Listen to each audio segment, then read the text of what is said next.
சட்னி அரைக்க போகிறேன். சட்னிக்கு என்னென்ன போட்டு காமிக்கிறேன். 3 வரமிளகா பெருங்காயம் போட்டு எண்ணெயை போட்டு வறுத்துருக்கேன். நெல்லிக்காய் சைஸ் 3 புளி எடுத்துருக்கேன். உப்பும் போட்டிருக்கேன். தேங்காய் 1/2 மூடி தேங்காய் வச்சுருக்கேன். அரைச்சிட்டு காமிக்கிறேன். பாருங்கள், சட்னி அரைச்சாச்சு.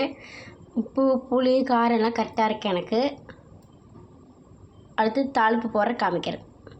எண்ணெய் ஊற்றியாச்சு. எண்ணெய் காஞ்சி கடுகு போட போகிறேன். காட்டுறேன். பாருங்க, கடுகு 1 ஸ்பூன் போட்டிருக்கேன். கடுகு வெடிக்க போகுது.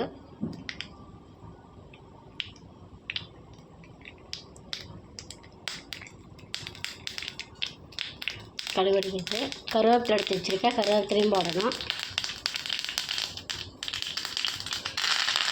கருவேப்பிலை போட்டாச்சு. நல்லா பொரியட்டும்.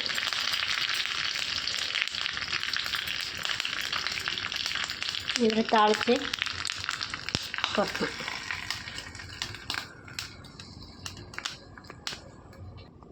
பாருங்கள், சட்னி தாளித்து கொட்டியாச்சு. லைக் பண்ணுங்கள், ஷேர் பண்ணுங்கள். இந்த வீடியோ பிடிச்சுன்னா கமெண்ட் பண்ணுங்கள், கீழே மெசேஜ் பண்ணுங்கள்.